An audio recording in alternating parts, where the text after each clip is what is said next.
বিসমিল্লাহির রহমানির রহিম। আসসালামু আলাইকুম। আপনারা সবাই কেমন আছেন? আমি আলহামদুলিল্লাহ ভালো আছি। আজকে আমি এমন একটি মাছ নিয়ে আসছি। এই মাছটা খুব কম সময়ের ভিতর রান্না করা যায়। আর এই মাছটা ছোট বড় সবারই পছন্দের একটা মাছ। আর এই মাছটা এমন কোনো কেউ নেই যে পছন্দ করে না। আর দেখা যায় এই মাছটা যে খুব কম সময়ের ভিতরে কিভাবে রান্না করা যায় তারই একটি ভিডিও নিয়ে আসছি। এই যে দেখাচ্ছি, এই মাছটা প্রথমে আমি একটু 1 চামচ লবণ, 1 চামচ মরিচের গুঁড়া আর 1 চামচ গুঁড়ো হলুদ এগুলো দিয়ে ভালোভাবে মেখে নিয়ে তেল গরম হওয়ার সাথে সাথে আমি মাছ দিয়ে দিয়েছি। এইভাবে করে মাছটা সুন্দরভাবে ভেজে নিতে হবে। আর এই মাছটা একটু কড়া করে ভেজে আমার কাছে ভালো লাগে, তাই আমি সবসময় মাছ একটু কড়া করে ভেজে নিই। আর এখানে আমি এখন দিয়ে দিচ্ছি পেঁয়াজ কুচি। এই ইলিশ মাছে বেশিরভাগ এইভাবে ভাজি করলে একটু পেঁয়াজ কুচি দিলে তাহলে খেতে ভালো লাগে।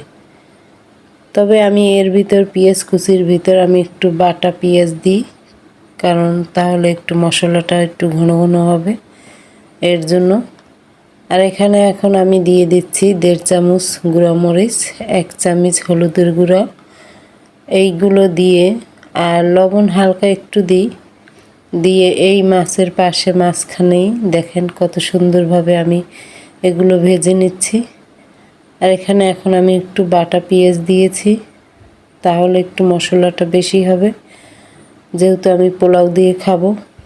তাই ইলিশ মাছটা আমার বেশিরভাগ পোলাও দিয়ে খেতে ভালো লাগে। তো আপনারাও এইভাবে একটু খেয়ে দেখবেন মাছ ভেজে নিয়ে।